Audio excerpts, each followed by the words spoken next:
Probably 3 out of 10 passersby in Russia will answer in the affirmative to the question whether they have heard of a Kyshtym alien named Alyoshenka. It may seem ridiculous, but this fact took place and not everything was as unambiguous as it is claimed these days.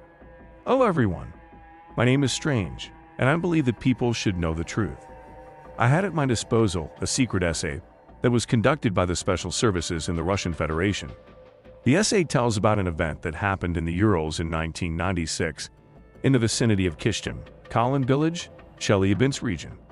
In the period from 1995 to 1999, Russian intelligence closely cooperated, or rather merged entire oceans of data in favor of U.S. intelligence. This essay has become one of the myriad drops of this ocean, and so I hold it in my hands. The information I have received indicates not only the presence of alien forces on planet Earth, but also an incredibly important, exciting, terrifying fact. Katerina crept into the alley between the barn and the brick building of the Kyshtym, looking around. At the end of the alley, a half-dead light bulb was dimly shining, which, by lucky chance, no one had broken. The girl was clutching a small bundle to her chest, which, from a distance, looked like a rolled-up pillowcase.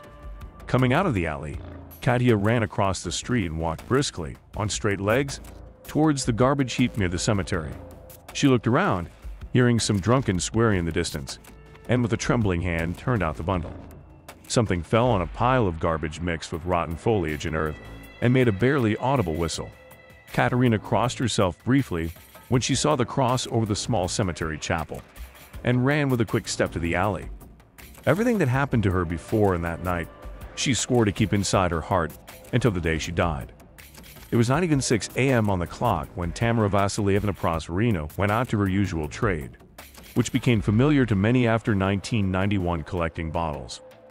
Tomka Lisp, as her angry neighbors called her, slowly shuffled her feet along the sidewalk, looking into every trash can. The catch was small. After walking along the sidewalk to the building of the village hospital, the woman turned right and decided to visit the local cemetery. It was early and perhaps there was something to be found left on the graves in the evening, if the homeless hadn't stolen it. Approaching the cemetery, Tamara saw a garbage pile and headed towards it. She looked at it with half-blind eyes and couldn't immediately figure out what was in front of her. He was lying face down in the mud. God, I'm sorry. Tamara lisped to herself, "Isn't that a child? A baby, oh my God." The woman leaned forward and grabbed the small body with hooked, arthritic fingers. She hugged it to her chest and looked around. Finding no one, she began to wrap the dirty little body in a dirty hem. Wrapping it up, she headed for her house. At home, she unwrapped the found baby from the hem and carefully placed it on the burned-out sofa. Then she took out of the closet the cleanest thing she had from her clothes, an old down shawl, then swaddled the baby. Strangely enough, she did it well. "I'll feed you now. Everything will be fine now." She left the swaddled baby on the couch while she headed to the kitchen. Of the edibles, there was only a stale loaf of bread, which was immediately soaked with tap water. It was the wet crumbs that were fed to the baby which, oddly enough, he did not refuse. Obediently, he opened his mouth, caught a crumb with a pink pointed tongue, and absorbed it. Tamara was smiling and slowly rocking Alyosha, wrapped in a handkerchief. "Here, Alyosha." She already gave him a name as soon as she picked him up. "We ate. Let's get some sleep now, and then we'll see what we can do with you." The protocol of testimony, recorded by the investigator of the Kyshtym Department of Internal Affairs, Mokichev E.S. I conducted an interrogation of a suspect in the case of theft of a cable from a power line support in the village of Novogorny.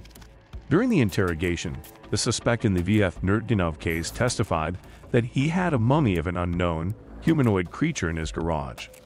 I suspected an attempt to delay the investigation, but it was also decided to conduct an inspection. During the inspection, the mummified remains of a humanoid embryo were found.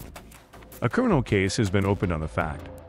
The protocol of the interrogation of T.B. Prosperina. The suspect claims that she found the baby on a garbage pile and took him to her home. Stubbornly calls the baby Alyosha. She cannot explain how the baby died and where the body disappeared from her house. V.F. Nerdinov, who had previously been involved in a related case, is suspected of stealing the embryo's body. From the explanatory note of the investigator of the Kyshtym Department of Internal Affairs, E.S. Mokichev, the remains were transferred for examination. An instruction was received to close the case of the theft of a power line wire and the case of the death of a baby. My office work was terminated in accordance with the order of a higher authority. 1995 to 1996. Major Ismailov once again discharged the clip of his Makarov. Placing the cartridges in a row on the table, reloaded, clicked the clip into the pistol, and discharged it again. So 15 minutes passed, then another 15. The major picked up the phone. "Captain, do I have to wait much longer?" The captain on the other side of the phone clamped the microphone in and swore, "If the major has got something in his head, then by all means take it out and put it down. The year 1996 is in the yard, time is changing, you need to make money and give him a report on some fucking Kyshtym in the Urals. Comrade Major, there were some delays in the delivery of photographic materials. Now we are collecting everything, filing it, and I am sending it. 5 more minutes."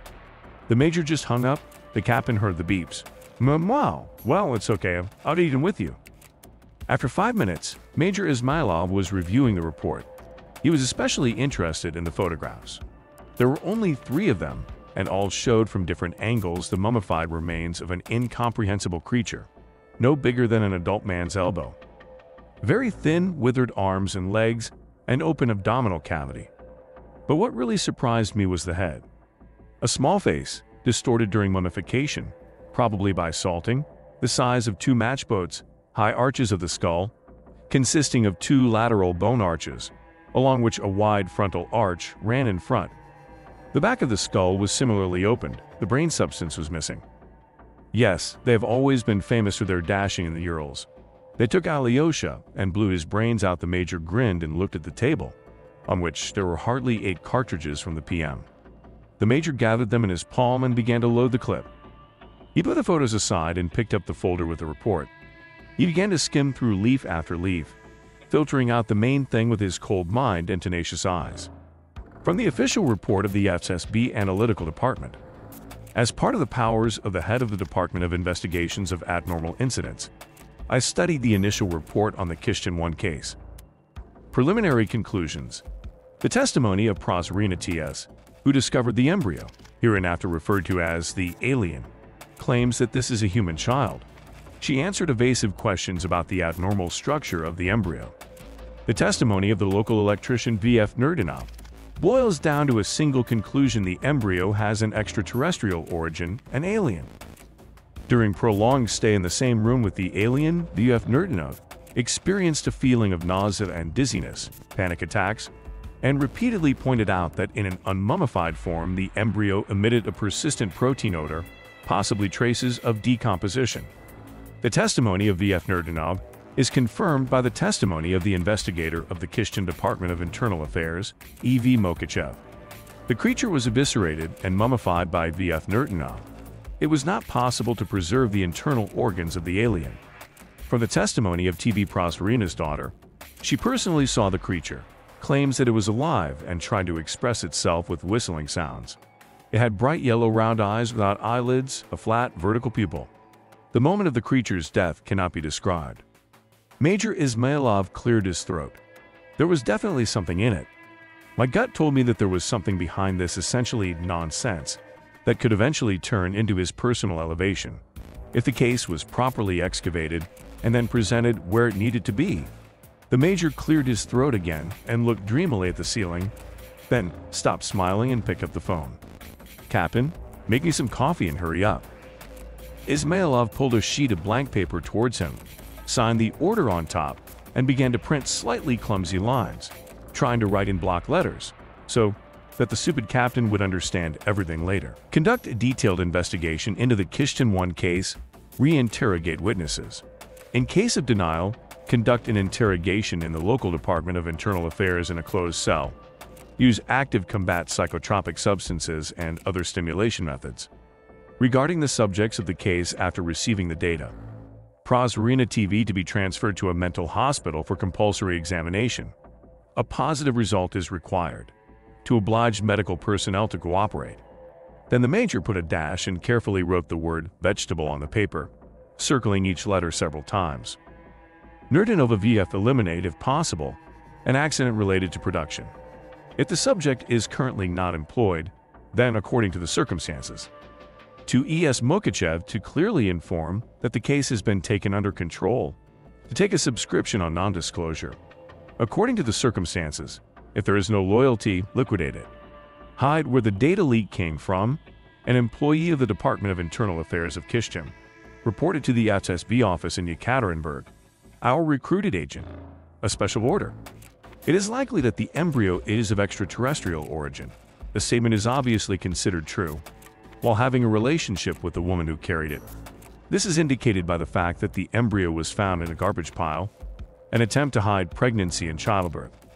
I ordered to investigate all cases of pregnancies in the village of Kaolin and the suburban settlements of Kyshtym, at a distance of no more than 2 kilometers, to establish all attempts to hide pregnancy, to identify sexually mature girls who gave birth outside maternity wards.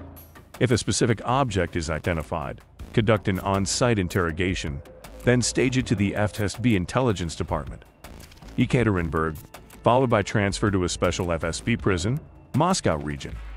Additionally, to launch a campaign through all regional and then all Russian media, magazines, newspapers, television, about the insolvency of the version of the alien origin of the embryo, Kyshtym 1, confuse the trail, discredit the main witnesses. Katerina lived alone after her mother's death. She didn't consider herself either stupid or smart. She worked on a local farm and was basically happy with life at the age of 25. Now she was lying on the couch crying and staring at the ceiling. Thank God she did it, got rid of it. Was hard to call this creature baby. I just took it and threw it away. The girl shivered. The icy compress on her stomach barely relieved the pain. The baby's head was rigid, consisted of bones, which were reduced to the crown of the bulb by 3 rib petals. During childbirth, she felt it with every cell of her body. The baby was gray, like a TV screen turned off. It was creepy to think about it, as well as about the dream she had just 3 weeks ago. In her dream, she was lying in her bedroom, on a soft feather bed laid on a shell bed. Small dwarf men with vaulted skulls crowded around her. They were whistling something, but specific images loomed in the girl's head. They asked for her consent to carry out their new man, as they said. The girl clearly understood that it was all a dream. One of the dwarf men took off his face mask and said, "Our new man will not be able to breathe in your atmosphere for a long time, so you will need to be wrapped in a sheet and watered with a weak solution of bleach." A week after this dream, Katerina realized that she was pregnant. I sinned against my neighbor Kostya, but I haven't told him about it yet. They'll see everything later. But 3 weeks later, when contractions pierced her hips and pelvis in the middle of the night, Katerina was truly horrified. If you think that this is not proof of the existence of aliens, then you are right. There is much more evidence, and on our channel we will reveal all the secrets and evidence of their presence. Subscribe to the channel and send me your stories related to aliens by email. You will find contacts in the About the Channel section. If I haven't answered you, then I'm still checking on you, because the special services of all countries have announced a hunt for me. But together we will force the authorities to disclose all the information they have. After all, people should know the truth.